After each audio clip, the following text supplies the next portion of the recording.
Welcome to the Why Not podcast with me, Chrissy Hawkins.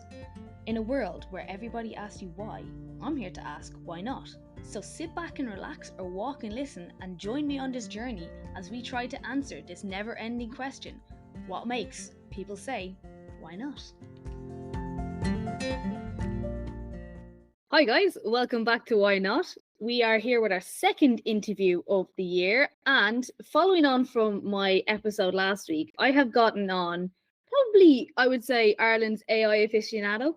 You may remember him from a previous episode, but he is also, where does the list go? We've got CEO of Grassroots Gazette, co-founder of Equitas, podcaster now, who's trying to get in on my game, and probably every other possible thing. We can't keep track of them anymore. So I just want to welcome you back to the podcast, Shane. How are you? I'm good, Chrissy. Thanks for having me back. It has been incredible to see the growth of your podcast, to see the evolution. You've done incredibly well, so super excited to be back on, and thank you for having me. Yeah, thank you for coming back on. This is going to be fun because I suppose the aim is to talk about AI, but with you, God knows what will happen. But do you want to remind everyone a little bit all about who you are, what do you do, the Cliff Notes version, because we might be here all day if we get everything in. Look, I see myself as an entrepreneur, media personality. I like to see myself as an innovator. I try to progress things and move things forward. I'm involved in a variety of businesses. Grassroots Gazette being one, which is one of the fastest growing equine media brands in Europe with over 80,000 subscribers. It's about 3 years old, which is really cool. From there, we set up Equitas with two of the girls who used to write for the Grassroots Gazette. They became my co-founders, Sarah and Myrne. Equitas is the world's only online media brand for women in the equine industry. I would also be heavily involved in the Hay campaign that I set up with Shane Rooney, Ireland's biggest equestrian mental health initiative. And currently, I'm in the middle of launching a few different sub brands that will all be AI driven. So, Velocity AI, and I will announce it here, will be something that will launch relatively soon, but the world doesn't know about it. They will find out as your podcast launches. So, breaking news on your podcast, Chrissy. Look, I think I want to be a change maker. I want to leave a legacy behind, generational change in areas that I care about. So yeah, that's me. I work. I don't have a wife. I don't have kids. I love my lifestyle. I'm very lucky with the kind of people I have around me and with the projects I get to work on. So yeah, I kind of love life at the minute, enjoying what I'm doing, and delighted to be here. Yeah, no. Also, last time you were here, you had some breaking news as well. This is great. I need to just get you on the podcast more often because I'd find out more from this and chatting with you. I keep things under remit. There's a lot of stuff, as you alluded to, that we're working on, and there's only certain things you can drip out in certain ways. If I was to sit down and tell you all the different the different variables of playing or the different things I'm working on, I think by the time I finish answering the question, we'd probably be finished with your podcast. So let's not do that. Yeah, you also just love the element of, ooh, what am I doing? You might as well have fun if you're going to work all the time. You know, you have to enjoy it. It has to be a passion. Oh, yeah, absolutely. Okay, so we want to talk a bit about AI today, okay? And I think people probably don't understand even half what they can do with AI. I think they're too busy making videos of presidents kissing than actually looking at what are the possibilities. So first, I suppose, what drew you to AI? I think in your life, you go through periods of seismic changes, and you can go through those personally, and that's your progression or your evolution, or you can go through that societal wise. And I think society is about to go through what would be akin to the evolution of the internet in the early 90s, um, and the scale up from there. I think that's what AI will be. I think a lot of the inaccuracies and inadequacies we have in work environments will be solved through AI. I think a lot of the monotonous, laborious um, components of business will be solved with AI. So fundamentally, Gracie, I'd say I love it.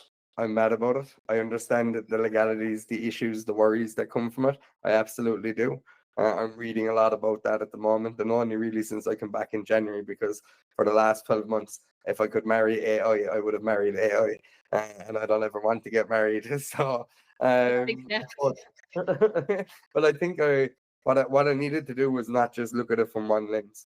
So to answer your question very specifically, I think we're about to go through one of the biggest seismic shifts that the world has ever seen, that humanity has ever seen. I prefer to be at the forefront of that than be a laggard behind. I committed to this 18 odd months ago. I think we started talking about it maybe 12 months ago.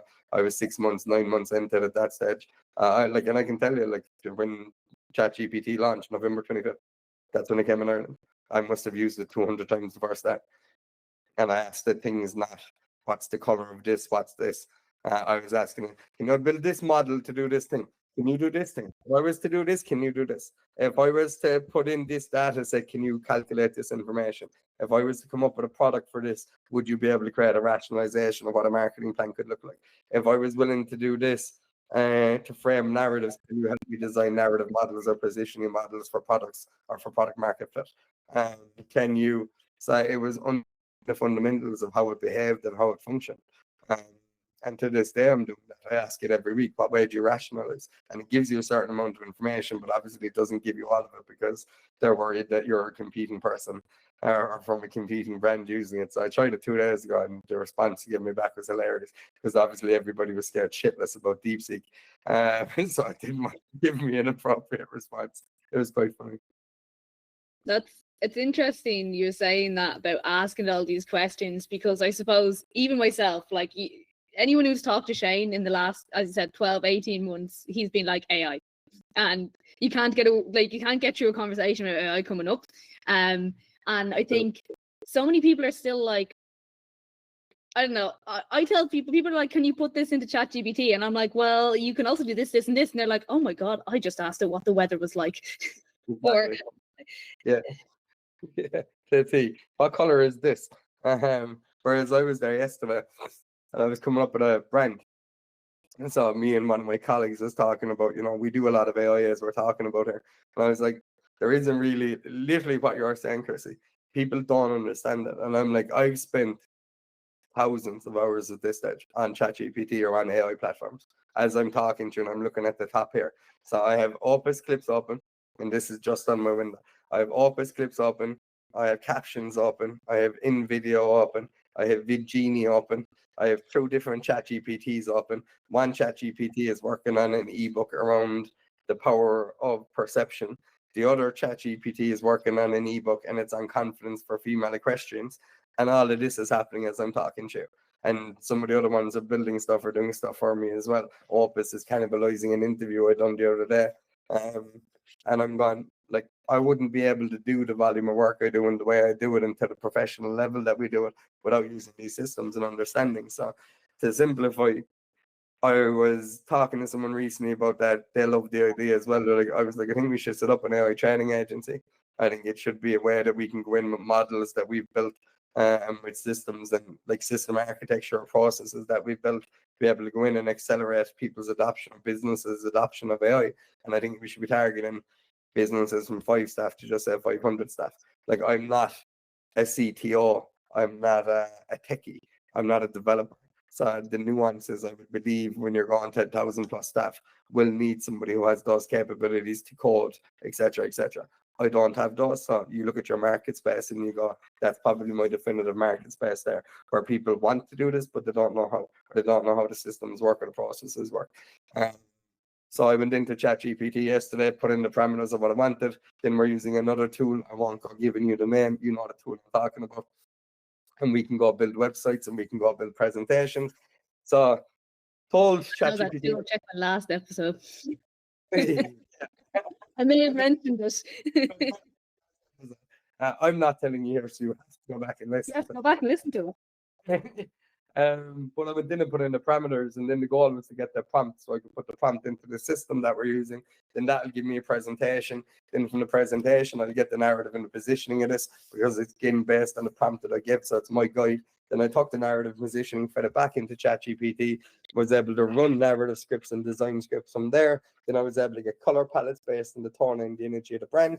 Then I was able to go back to an AI logo creator. Then I was able to create the brand there. Then I was able to come back to that platform, and then I was able to build a presentation on a website. Now, taking into account, I've done all that in about 50 minutes. Now, that's because I have the capabilities or the understanding of how to do it, but let's be crystal fucking clear here, Chrissy. For me to do that, go back 10 years ago, it cost 3, 4, 5,000 euro. I certainly wouldn't have taken a day to be 4 weeks in minimum. And this is coming from someone who used to run one of the biggest social media agencies in the country. So I have a deep understanding of how this would work, because we would have charged people to do the same thing. It would have been a 4 to 6 week project. We would have done a brand scope, a brand design, creating your voice, your identity, your brand persona, all of that stuff. Then you would have taken it onto the design section of the team, and then they'd come up with the color palettes, the design, the ethos, the tone of the brand from a design perspective. And then you go onto the website, etc., etc. Now, to be able to do all that in 50 minutes, save myself 5,000 euro and save myself a 6 week waiting time. That's why people need to look at AI. Because if you're a business owner, if you're involved in businesses or management or etc., fundamentally where this will all change will be in the next 12 18 months, when agents become a real thing. Like I'm using agents now, but in a light way. So you give it 12 or 18 months. Take you use a role. No, ChatGPT itself, you know what I mean? They won't actually. It's you being able to have 10 people working for you. So as an example, right now I have a Hey Campaign journalist. So what I've done is I've gone to ChatGPT. I've created my own GPT. It's called Hey Campaign Journalist, ironically. So what I've done is I've fed in articles from the Hey Campaign written from a Grassroots Gazette perspective. I've fed in articles from the Hey Campaign written from an Equitas perspective. And I have fed in articles from the Hey Campaign written from a Hey Campaign perspective. So there's 3 writer identities within that GPT. So I've done a Grassroots, Equitas, and a Hey Campaign. So I will feed something in and I will say, from an Equitas perspective, please write an article based on this. But it will be written in Equitas's voice, in its tone, with its wording, with its language. All of this comes for $35 a month. So realistically, why wouldn't you have 10, 12, 15? Like if I was to open up my ChatGPT is there, I must have 15 to 20 GPTs. All for the 35 a all month. for yeah. So I suppose this kind of brings it to what's causing a lot of fear with people is these kind of things are going to destroy jobs, humans are going to be obsolete, all those kind of fears. What is your response to that? It's absolute horseshit. Well, who built Velocity AI yesterday? It wasn't ChatGPT, it was me. I gave it the prompts, I gave it the guides, I gave it the structure. Did it go away and do some of the work for me? Yes, it did. But without my prompts, it's not thinking about building Velocity AI. It's me building the Hey Campaign journalist. ChatGPT didn't build that. Well, we built it together. But for it to know to build it, it has to be given a spec, a guide, a process. Do I think AI will take jobs? Yeah, unequivocally I do. Absolutely. Do I think it will open up lots of other job opportunities though? I do, absolutely, as well. Will there be a deficit there? I would speculate so. But at the same time, if you'd have gone back to before we had cars and you asked people what they wanted, they would have said they wanted a bigger, faster, stronger horse, because they didn't know what a car was like. They'd never seen one. How would they know? Which is true. So you hear the words they're living these days. I'm sure they're delighted cars were invented. Yeah, I'm sure they are too. But when you look at it, it's a very fair question, and it's not something I want to brush off either. This is an important topic. We need to be better prepared. People need to upskill. People need to understand what's coming. But it is fundamentally pointless to be not moving towards where this is going to go. Why? Because we know it's not going to go anywhere, meaning it's not going to disappear. It's not going to suddenly dissolve. This is going to migrate into a core part of everything we do. Now, this is no different to the smartphone, by the way. Let's be crystal clear. Is there issues with the smartphone? Are people lonelier now? Do people spend far more time scrolling? Has there been amplification of mental health issues? Has there been amplification of predators getting access to kids, etc., online? Is there rules and regulations around this? Has there been rights? All of this stuff is a byproduct of having a smartphone. Yes. Did people lose jobs because of it in some ways? Yes. But has it changed humanity? Also, yes. Yeah, ChatGPT, AI will be very similar. Is it something to worry about? I think what I would worry about, and where the difference probably is from the smartphone to AI, is there's a lot of uncontrollables with AI. Mm. And with the smartphone, in theory, there wasn't as many. So you can put regulations or restrictions on phones, on apps, on different things that can protect people or protect kids or protect teenagers or whatever. AI thinks at such a pace and such a velocity and so many data points and so many correlations, that somewhere in 2026, 27, you will have it where AI is smarter than all of humanity. That is somewhat scary.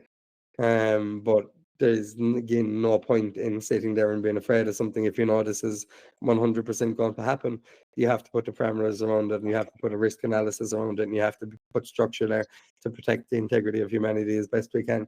But this isn't going anywhere. This is going to be a huge thing. So I would prefer to be at the forefront of it and have my positive impact in whatever way I could, as opposed to be a laggard and be one of those people to lose their jobs because they didn't want to evolve. Yeah, it's interesting as well how you mentioned with the smart phones that they had, the issues with teens, like, mental health issues, more loneliness. And I think that is the one potential danger of AI as well that people aren't looking at. They're too busy thinking about the jobs. But how many people can basically set up their own chatbot and then they don't ever have to talk to people, which is actually, I think, more dangerous potentially than the job losses. It's an interesting one. I don't think we know yet. I think there's logic to what you're saying, most certainly, but I would say currently without AI having, like, if you were to look at it, and I've been saying it to you and a variety of other people, I would say AI is at about 3.5 to 4.5% adoption right now. Last year when we had this chat, maybe 8, 9 months ago, I was saying it was somewhere between 1.5 to 2.5%. That has definitely risen and has definitely risen substantially. So maybe we're somewhere between 4 to 5%, maybe 4 to 6%. But we're still not, if you look at the innovation adoption curve, and people should go look it up, it's how products are adopted, or new situations like that are adopted into our services or tech or etc. are adopted by fundamentally society. It's usually around 13.5% where it starts to take off.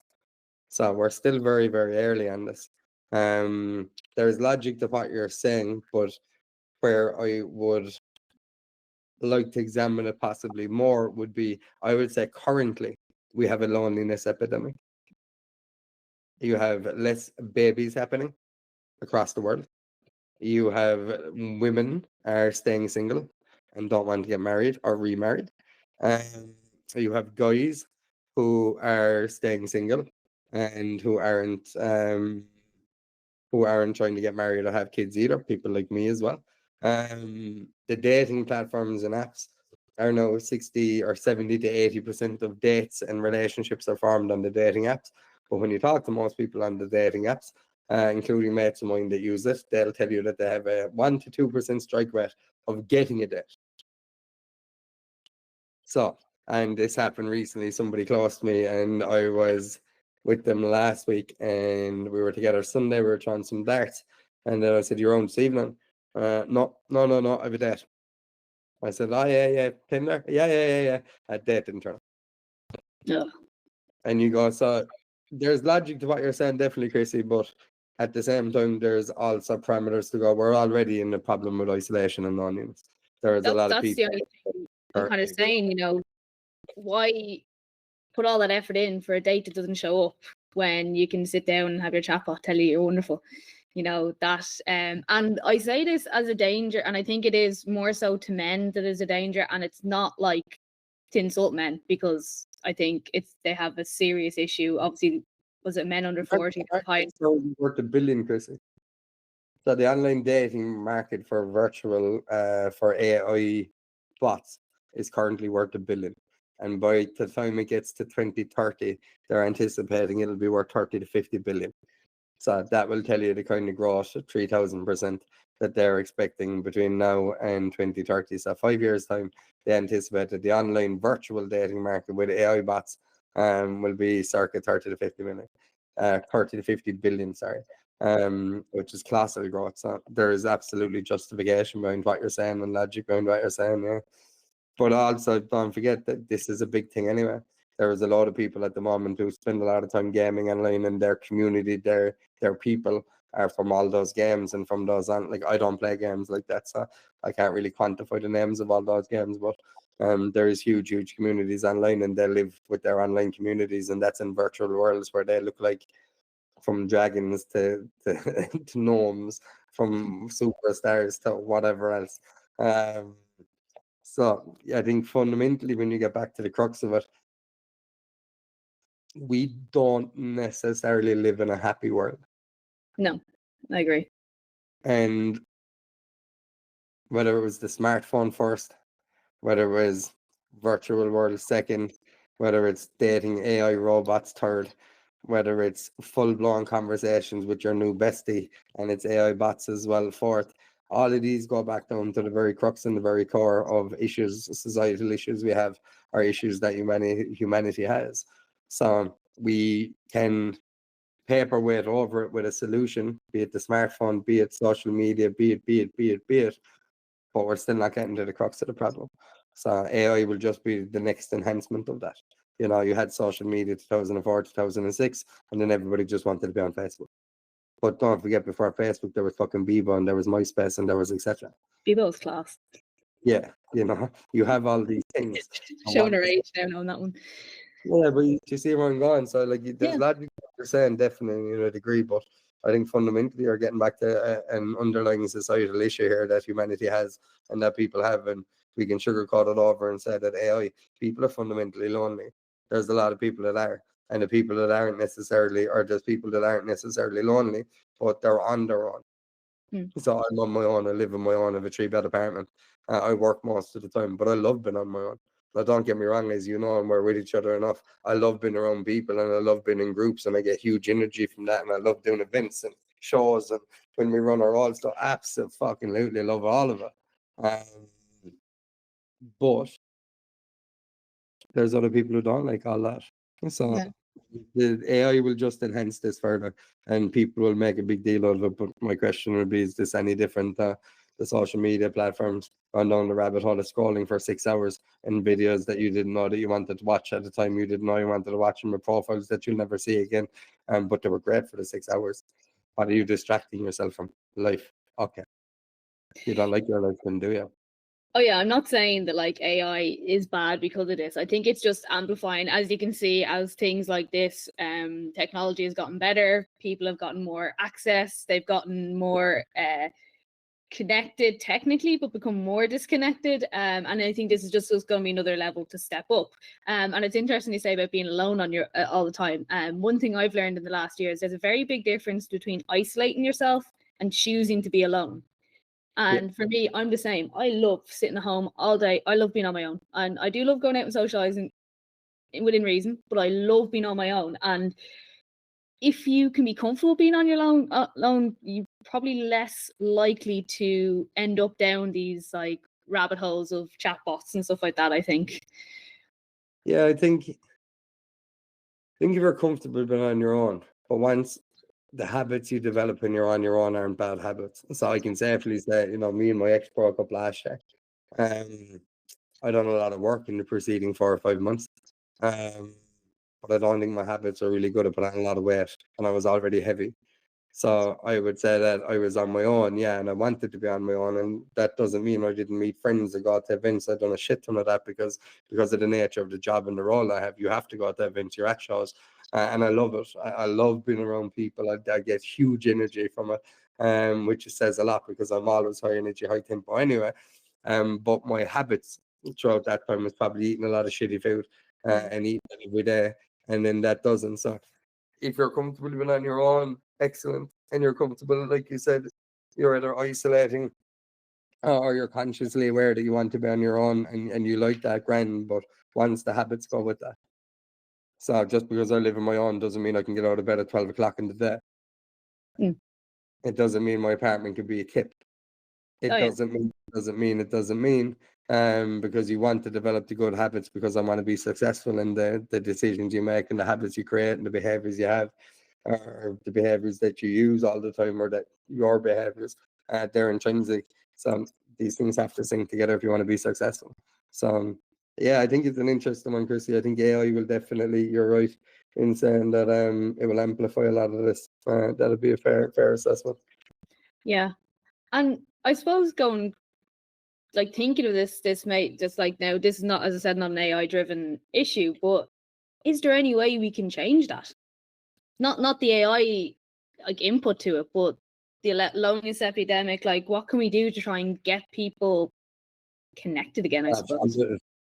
I don't know. There's lots of opinions I'd have here, but in certain scenarios, I'm sure people would come back and say I'm being a conspiracy theorist. You know, so I don't know if I want to really go down those rabbit holes. Conspiracy. Well, this is a societal issue on a global scale. Okay. So then you go, right, well, it's not localized.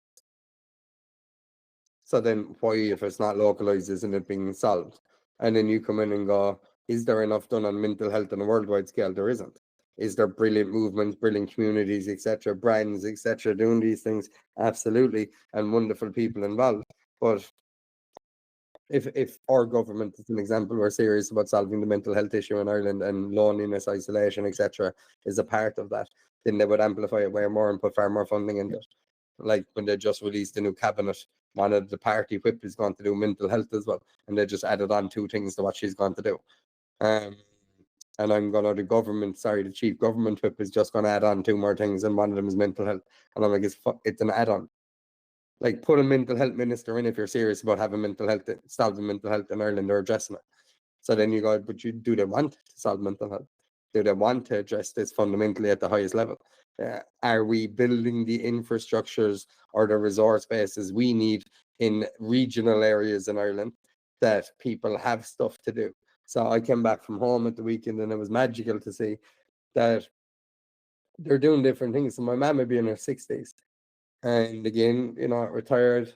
A lot of women locally were in from a wonderful place called Grana. But for the first time ever, they're doing a women's meetup. Great. So I actually has to sponsor the first 6 months of it. Really cool. But Mum is saying that they have a cooking class.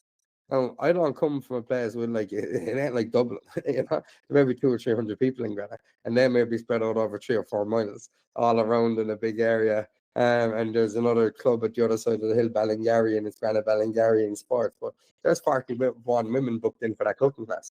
Yeah. No, that's a beautiful thing. And I love that they're doing the cooking class. But the number would showcase to me that women were looking for something to do. So Yeah. do we put resources in place in regional Ireland to be able to support that? We don't. Do we put the funding in place to do that? We don't. We're far more reactive than we are proactive. So is there a way we can solve it? Yeah, put funding behind it, put resources behind it, put the people in place. Don't talk about it as if it's fucking lip service, like a lot of the shit that happens in the equine industry. Actually fucking do something tangible. You know, we've had these debates and these discussions before, and it's something I get very passionate about, as your listeners can hear now. But talk cheap. Action, not words, action, and deliverables here. If we really wanted to address the isolation and the loneliness problem that we're having, you would put parameters in place to try and solve that and address that. But we don't, and we haven't. And if it is, there's people that are standing up to try and do these things, but they're on their own, or they have communities that they're building. And like, my heart goes out to them, and I mean that in the strongest possible way. You have my backing, you have my support. Unbelievably proud of the people that are doing stuff like this, what champions. But they need backing, they need support as well, and the government doesn't provide that for the better part, and not just here in Ireland, but in a lot of countries around the world. So then you have to beg the question: do they actually want to solve a lot of these problems? Yeah, I don't think you sound like a conspiracy theorist, because I actually I believe that a lot of Listen, I'm giving you a polished answer. yeah, that's fair. I would say though, a lot of the governmental initiatives for mental health are lip service. It's like, let's have a day, let's do this. You know, people actually changing things are We're doing going to on their put own. €1 billion from Apple's 13.5 billion that we got, and we're going to address mental health over the next 3 years with this budget. We're putting in a junior minister or a minister in a new department, the Department of Mental Health, because we see this at the forefront. We believe in this. We're going to start this at a young age, where we're going to instill mindset and mental strength understanding and behaviors and thought processes into kids in primary and secondary school, so they know how to act, behave, how to handle, how to cope, how to deal with all of these things that come with them. Now we have a stronger society. Now we have stronger people in the society. Now the next generation will pass on these messages to the generations that come thereafter, and now we're actually solving a fucking problem that has been with us since we became a free state in 1920 fucking two. Okay, progression, but will they do that? No. No, absolutely not. That's where the problem lies. Like, if you fundamentally want to solve something, you need to get to the audience that hasn't been influenced by this in a big way yet. That's young people. So you need to get to them in a primary level or a secondary level. And you need to be able to educate them and make them aware and help them make the mistakes or take the learnings or etc., so that they have built that mental strength. They do understand things like CBT, or they do understand how their mind works and how it all interconnects. I told you I was 2 minutes late onto this podcast. I've had multiple chats this morning with people. And in one of them, I was trying to explain to a wonderful girl, logic over emotion. Logic over emotion. She had gone through stuff this morning. It's not my story to tell, so I won't get into it, but logic over emotion. And by the time I left the call after 25 minutes and I come on here to chat with you, she just turned on and she said, "You know what, this has been brilliant." I said, "How do you know it's been brilliant?" And it wasn't about trying to look for compliments. I'm trying to get her to logically look at it. What? And because I don't have this sick feeling in my stomach anymore. Yeah. Okay. But that's because I've been trained by being my sister or other people to understand how the mind works. And don't get me wrong, I'm not a specialist, but I have a fair idea. I understand CBT. I understand how we can control our thoughts and we can control our behaviors. We can't control our feelings. But if we control our thoughts in the right way, that has a different effect on our feelings, and then that has an adverse effect or a good effect on our behaviors. So if we could get that into young people, I think you have a much better chance. But that depends on if the government A wants to do it, B, if the people are willing to stand up if it's not done, and C, a lot of it is fucking lip service, isn't it? A lot of it as well. Lip service, isn't it? Absolutely. Yeah. No, it is. It's funny actually, that logic of emotion. I find that quite helpful a lot as well. Now, sometimes you do need to include emotion, but in scenarios where the emotion is dictating you feeling like shite, if you logically look at something, it can really, really turn around. I would think so. I think a lot of the time you include emotion when it comes to love, when it comes to friendship. Mm. And even at that, if you're the stronger person between the people involved, sometimes logic has to prevail even when you want emotion to prevail. Why? Because if you're the stronger person, for the better part, you should always take the higher ground. Why? Because you're able to. You're capable of it, and some people can't. They haven't built that mental strength yet. So you take it. Why? Because you're able to carry the cross. That's part of it. Yeah. I actually blame you for me not being able to enjoy rugby anymore, because every time something goes wrong, I'm like, well, they should have done that right. Never, every time. Like, what Leinster fan isn't enjoying rugby when 15 out of 15 of the Irish fucking rugby team are from Leinster? You know? Well, look, it's just, we may be the second best in Europe 3 years in a row, but that's a lot higher than the rest of the provinces. So yeah, you're just going. What's the worst, second the best? Hello, We're the best runner-up. At least we got there. I think, look, logic. I said that, and to be honest, I said that to the person this morning, Chrissy. I said there is times that I wish I was less logical. There is times I understand it's not that clear. It's not that simple. Love, affection, emotion, family, friendship, work, passions, purpose, all these things come in to mix logic and emotion in so many different ways. Scenarios, situations, triggers, unresolved trauma. I mean, we could go on for the next 10 minutes just shouting out things that balance or that trigger or that butt heads when it comes to logic and emotion. But it's fundamentally, I think it's just trying to get to understand who you are and how you perceive the world, and it's understanding what your triggers are and why and how you cope with stuff. So building mental strength and mental clarity is really important because it'll help you be the best version of yourself. And as I allude to a lot of the time when I'm talking, that's all I ever want to be for me, and that's all I ever want for the people around me, for them to be the best versions of them, aligning to what they want, not what I want. And for me to be the best version of me, aligning to where my dreams are and my vision is. Yeah, no, like I totally get that, because there is times where you haven't, firstly, an automatic emotional reaction. But if you literally just sit there for a second and even ask yourself why you're reacting that way, and is this actually fact? And then within a couple of minutes, you can be like, okay, I can move on now. Like, there's another brand I'm launching, and it's called The Third Thought. It actually came by accident last Thursday. I want to say last Thursday, the Thursday before. That's one of the ebooks that's been written there. So the third thought came, I wanted to do something around talking to entrepreneurs and talking to founders using AI. And I was chatting with ChatGPT maybe last Thursday. So I was doing the voice activation thing, where you're actually engaging and having a chat, which is really, really cool. And I'll get back to the first time so your listeners can hear how my mind works when it comes to AI.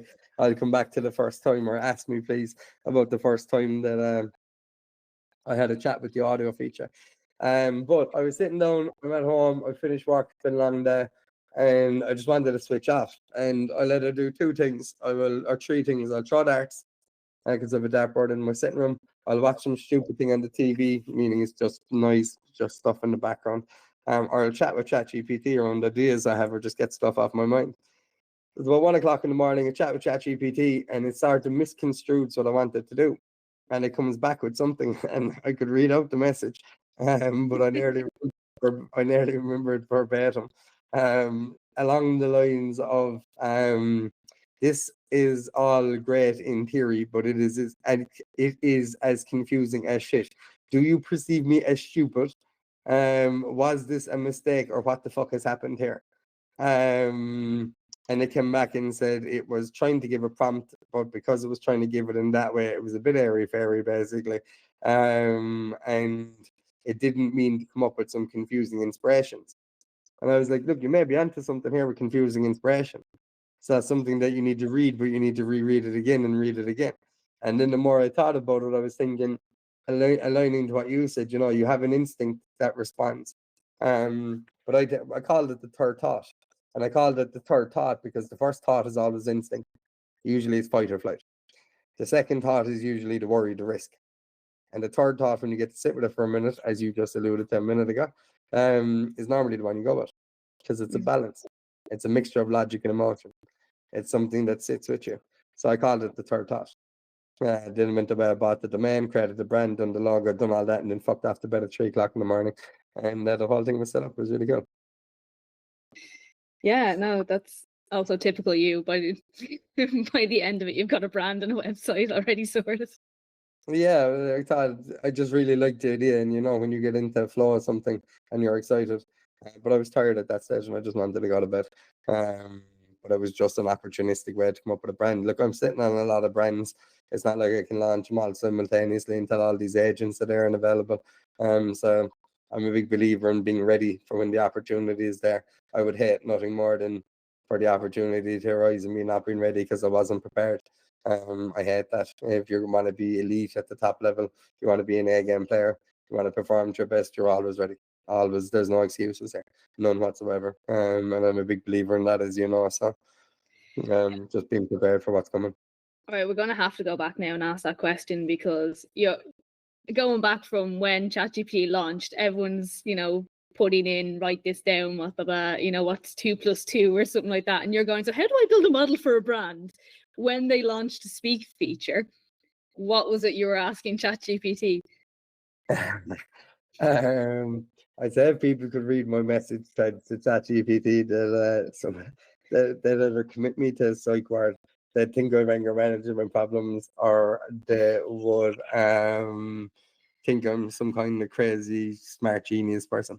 It's fair though, because I've started getting passive aggressive with ChatGPT when it doesn't do what I want, and you're like, I know you're full on telling it to go shite. So yeah, I've been a fucking idiot. Like, as well, if you play with it for too much, you start to like in me.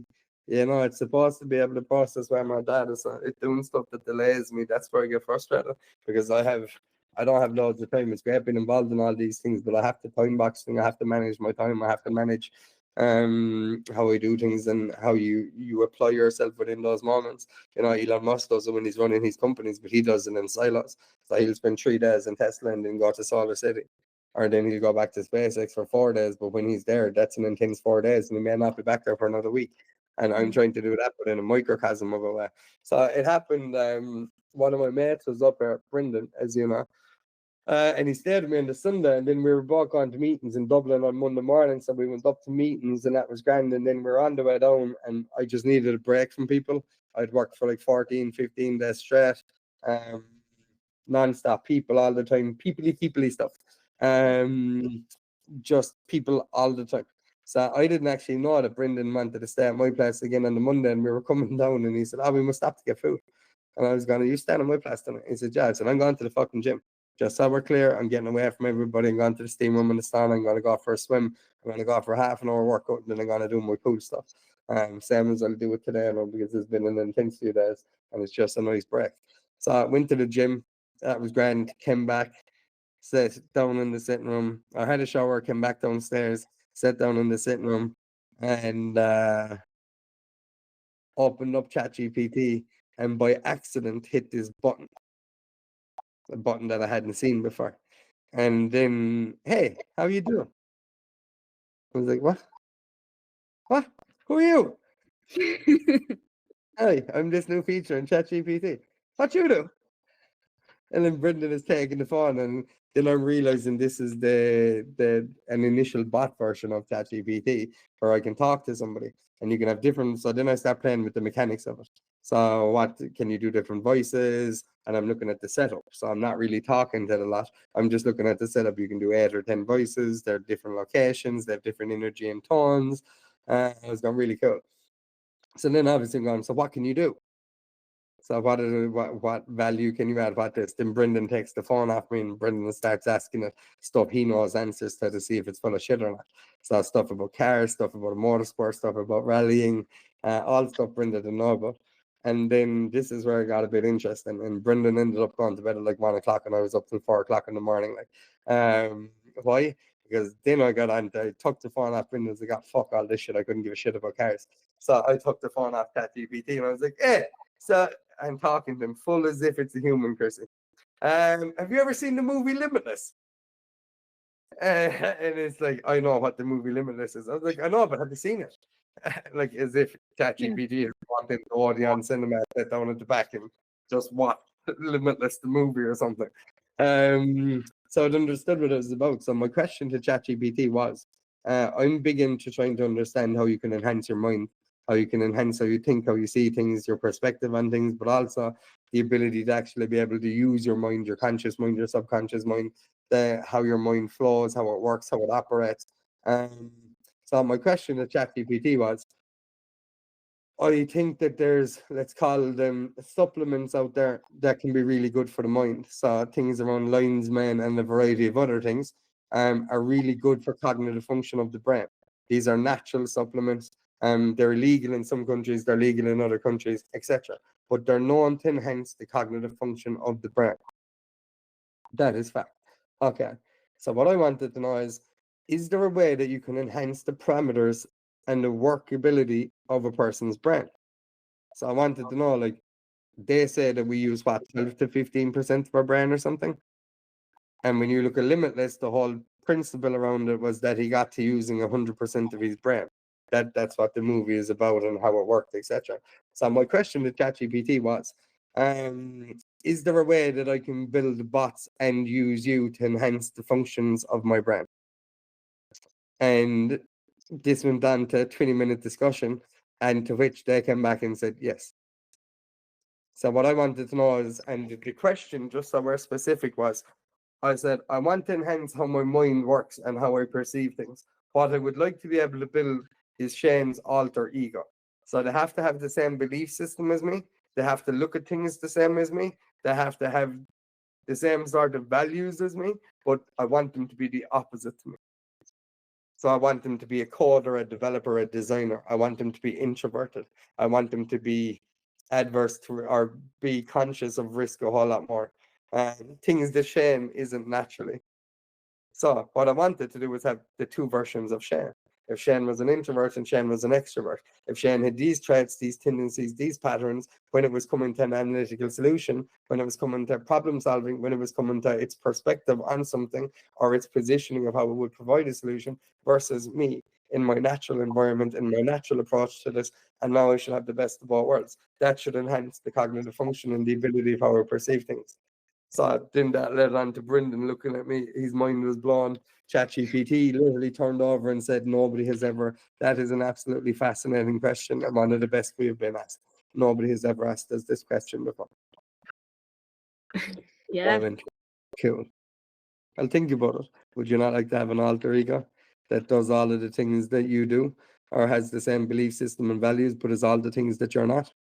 So if Chrissy's missing 20% in Chrissy's mind, why can't we build an AI bot that's that 20%? And if Chris is missing 40% or Shane is, why can't we build two AI bots that are 20% and 20%? And now I'm not at 100% now. I could get ChatGPT to do every phone call I ever need. I'd be sorted. Soon enough. I'm serious. I won't get into because we're on your podcast and people won't be able to see it. But yeah, I literally sent someone a video this morning and that's what it was. It was me as a bot. Me as a bot talking. It was created 100% natural supplement. So there's Shane on the screen. Now the voiceover isn't perfect, but that's a bot of Shane talking. So yeah, look, Chrissy, I think fundamentally what I was trying to get at, and I'll keep it short and sweet, was I wanted to understand how I could expand my mind. I wanted to understand what the potential of ChatGPT was, or the where it is currently, or where it's going to move to through the next iteration, 2, 3, and understand how that would align to me being able to enhance the capabilities of my mind, my thought process, and how I analyze things at different ways or through different variables. And it was a fascinating answer and a fascinating discussion. And about 5 hours later, I went to bed understanding that the world is at our fingertips. The only thing that can limit our potential is us. And this is going to be my life for the next 5 or 10 years. And I could not wait. And probably forevermore thereafter. So it was I fun. think that really shows like how little people are scratching the surface on what they can do with AI right now. I don't think like I definitely haven't gotten that far, and I would find myself probably 10 times ahead of anyone else I speak to. So like, you know, I would probably be close to Brendan with the car, but a little bit ahead. You know, what does this car do? But like it is fascinating what it can do. And I think having that mindset to go and learn with it is really important. And I think that's what a lot of people are missing. They're afraid. They're afraid. And I don't see the point in being afraid. Like, don't get me wrong, everybody is fight or flight.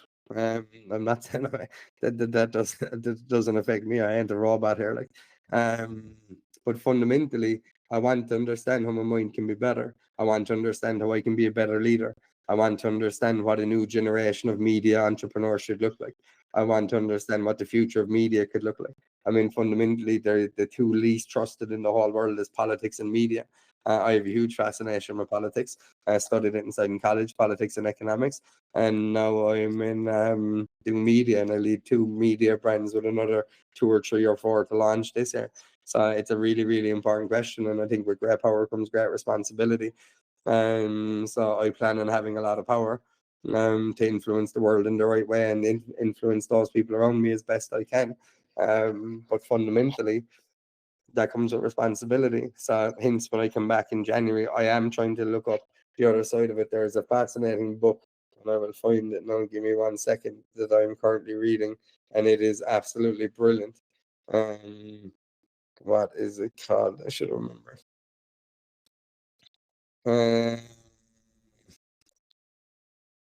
it's not in the future. The book is called. Sorry, boy, recently said where's again. Sorry, there's 2 things. One, the future of the mind. the scientific quest to understand, enhance, and empower the mind. I love that. And then, sorry, I obviously read this ages ago. We can't find it. They said, sorry, I'm gonna have to go over recently opened. There's a book around AI, and what it talks about fundamentally is the positioning. The power and prediction is one of them. So the disruptive economics of artificial intelligence, and then there is AI for business leaders, and it's around the whole principle around business growth, etc. But neither of these are the one I wanted to say, if I'm being honest, Chrissy. I can't find the name of it. I will tell you so you can put it in the bio. But it is a fascinating book, and it talks about the dark arts of AI. It talks about where this could go wrong. It talks about where this is going to be problematic. It talks about where leaders like us have to understand how this could have a really bad effect on the world and on humanity. It talks about what happens, and I can't remember the term, when we get to a point where AI is smarter than us. When the robots take over. Yeah, well, what you do when the world, what you do when the tools that you're using are fundamentally smarter than you, and they're able to engage each other and start sending each other messages and etc.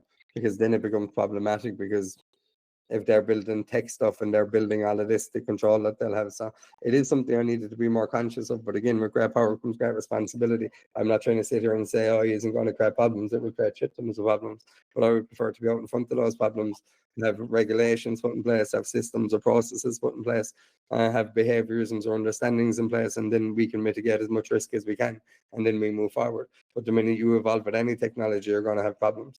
You know, where did the Nobel Peace Prize come from? Where? The guy who made dynamite, and then dynamite was used in the bad ways, but dynamite was used to clear minds. Dynamite was used for good reasons initially, until people started using it for bad reasons, and then you get the Nobel Prize because that was his name, and then that's where it came from. So now you give people an award for what they, the good that they do in humanity, but it came from bombs, it came from TNT, it came from dynamite. So when you look at all that, you come in and you go, okay, there's problems there. There's problems in every single thing that you do. But it's being brave enough to face those problems head on and actually try to be calculated and measured in how we need to approach this moving forward. Like, AI is going to change humanity. We have to embrace it because it ain't going anywhere. Then you have to look at it as to, in your situation, in your scenario, where can it add value? So to the people out there who are saying that they don't have a lot of money, AI can be an incredible way to make a lot of money. For the people who are out there who are saying that they need to enhance how their mind, how they think, or how they see, you can literally go on and get a personal counselor. I'm not encouraging people to do all this, by the way. I'm just giving you examples. You can go on and get a personal counselor to guide you through. You can have a performance coach or a professional coach. For $20 a month, you can set up your own GPT to do pretty much anything, give you healthy cooking recipes, be a personal trainer, do a variety of different things, be a writer. I'll keep going with lists and lists of software. So it can enhance your life or it can restrict your life. It can empower you to be a better version of yourself, or it can make you a scared version of yourself. This is entirely in your control. This is entirely up to you. And what a beautiful place to be. Do you think it's too late to start learning about AI? Oh, Jesus, no. Sure, it's still at 4-6% adoption, I would say.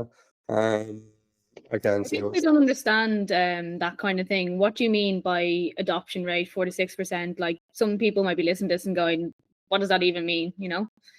And when you look at it, the way that humanity embraces products is called the innovation adoption curve. This is the way they've always embraced it. So there is 4 or 5 different pillars to this, okay? So in the early stages, you have innovators. Those are, so innovation, adoption, life cycle. This is how people adopt products. This is how every single product that you use, be that a laptop, a phone, all of these, the fact that we're shooting this video on Google Meets or whatever it is. So the first 2.5% are innovators. And it goes in a big curve. Imagine a mountain right in front of you, but it's just straight up. You go up one side and you go back down the other. It's a very simple look at a mountain. The first 2.5%, those are the innovators. That's where we started. Then you have the next 13.5%. This is where we're at currently. Theirs are the early adopters. So that's where we're situated currently. We're seen as, are the people that are joining now, they're still early adopters, Chrissy. Then we still have to go on to the early majority. So innovators, the first two are the first 2.5%. Early adopters are the next 13.5%. So that brings you up to 16%. We're nowhere near that yet. So can people still go learn? Yeah, you were really, really, really early still. Really early. You may be hearing lots about it, but you are really fucking early. Then you go to the next crowd, which is the early majority. They're 34%. So now you'd be going up to 50%. Do you get me? Then you have the late majority. Those are 34%. And then you have the laggards, the people who will not move in, like the equine industry, the people who will not move until it's too late, the laggards. They're the last 16%. So for the people out there listening into this, you're still in the early adopter phase. You're still in the first 16% of people using this and testing this and playing with this. We are nowhere near the early majority yet. This is not part of everybody's life on a daily basis. It is becoming much more like that, but we're still in the early adopter phase. So that's how products, services, etc., fit into markets and have done for hundreds of years before this. So that's the model that you follow. Yeah, and I suppose, what was your best advice for anyone who wants to get into AI? What you want from it? Like, it's great saying you want to use AI. Why? For what? Do you want AI to do stuff for you? Do you want AI to think for you? Do you want, like, I don't fancy getting more stupid by using AI. Quite the opposite. I will sit down and have debates on nuances. So Chrissy may tell me something about X thing got to do with fitness, or Y thing got to do with marketing, or Z thing got to do with something got to do with the equestrian world. And I could sit down for 20 minutes and just debate it with ChatGPT. Educate me on this. Tell me the positives, tell me the negatives. Give me a deeper understanding of this. Give me the 2 most recent articles that have been written about this subject matter in this way. I would like to perceive this. Can you give me the risk analysis to this? And you go down through it and you learn. But I think it's pointless using it for the sake of using it. Don't get me wrong, I would still encourage that because it encourages a behavioral change that people get more curious, and I'm big into being curious about things and just trying things. But I would say start. And once you start to grasp it, then I would say start asking yourself the questions around what you wanted to do. So it's me and Brendan in that scenario, and Brendan talking about the cars, and me coming in wanting to know, how does this enhance the functionability of my mind and the mobility of my mind, and how I can enhance? Can I get to a more complete version of Shane? How do I get to a more complete version of Shane?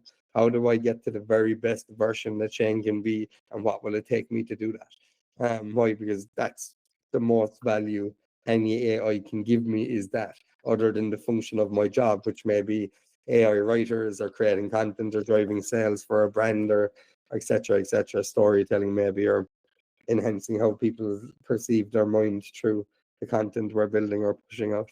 But I would say start, be curious, don't be afraid to make some mistakes, test the boundaries and see what it can and can't do. And then after you do that initial thing for a month, 2 months, 3 months, my big thing then, and the biggest piece of advice I would go, is personalize it to you. Personalize it to the journey you have ahead, to the goals you have, the ambitions you have, the lifestyle you want to live, and see where this can add value, because it will become intrinsic to many, many, many, many, many people's lives.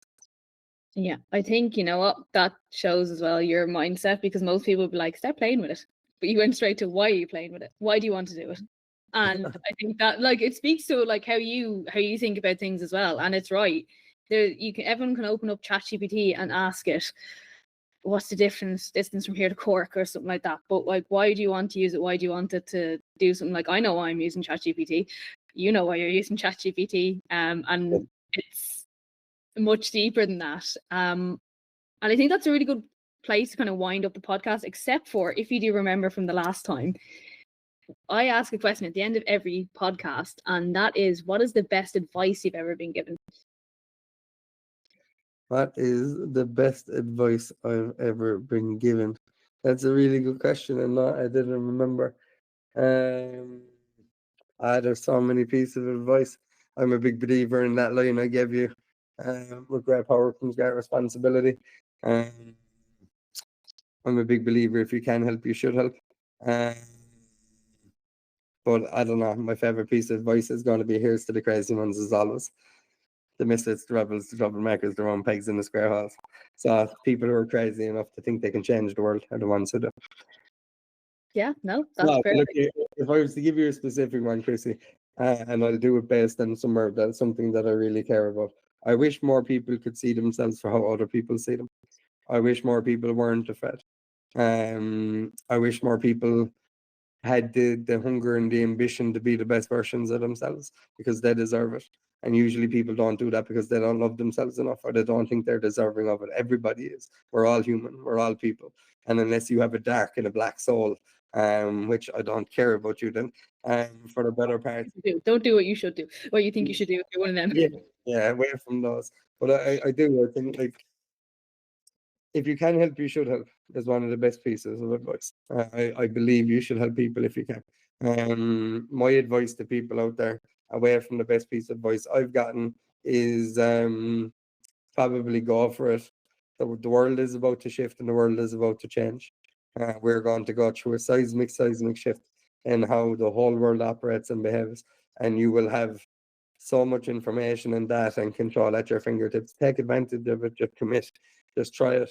Um, who knows what could happen and who knows the possibilities, but the world is about to change and we're on the precipice of it. Imagine what it would be like to be part of that change, and to be able to transform your life and the lives of those around you. What a magical place to be. Yes, that is fantastic and a perfect way to end this kind of episode as well. But before you go, Shane, where can everybody find you? Or where can everybody find you, I think? Well, at Shane McSocial. I'm at Shane McSocial on all of the platforms, on TikTok and Twitter and Instagram and Facebook. And just check out Shane McCarthy. So the Grassroots Gazette, Equitas, the Hay campaign. I'm sure you'll see me involved in a lot of different things across the next 12 months. I do sports on Spin South West every Saturday. I'm after launching a new podcast with Katie Sheehan called the Ripple Effect Podcast. First episode drops, or it will have dropped by the time this comes out. So You won't actually. This is going straight out in a couple of minutes. This is going straight out. Okay, so the Ripple Effect Podcast episode 1 drops this Thursday. That's where you'll see me being unapologetically me. The tagline for the show is literally unapologetically us. So that's where you'll see me being as rough and raw, as honest and everything as I'm being on this call or this pod with Chrissy, because I'm close with Chrissy. So I'm always honest with Chrissy, and I always say it as it is. You don't get to do that, unfortunately, all the time being a CEO of media brands. But the Ripple Effect Podcast will be that. So at Shane McSocial, Chrissy, and look, thank you for having me on. This has been a pleasure and a privilege as always. I love what you're doing. I love the guests you're having on. I can't wait to see you grow this into something bigger, because I know you're capable of it. And it's just great to see the growth, like nearly 180 episodes, whatever you were saying. Absolutely. Over 180. I hope that we'll get the Ripple Effect podcast to that. Super proud of you. Well done. You've come a long way. And yeah, thanks for having me on. It's been a pleasure. Yeah, no, thank you for that. Also, thank you for taking time to come and do this as well. And as ever, you have been quite open and honest. I think that is something you do yourself quite a bit. I don't think you hide. You're never afraid. So it's probably why you get so far with everything. And something a lot of people could do with doing. But yeah, as ever, guys, you can find me at Strong the Saddle with an underscore at the end on Instagram. It's at Strong the Saddle without the underscore on TikTok because I got there first.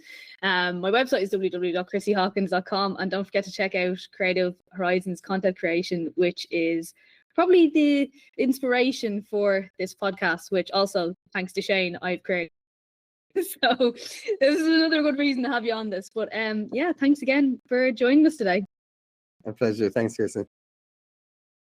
Okay. I really do appreciate everybody who listens to this podcast. So if you please could help me with the algorithm and leave a review on Apple Podcasts or Spotify. And even, if you want to reach out and suggest topics for me, I'd be delighted to hear from you. Drop me a DM on Instagram or TikTok. And thanks again for listening.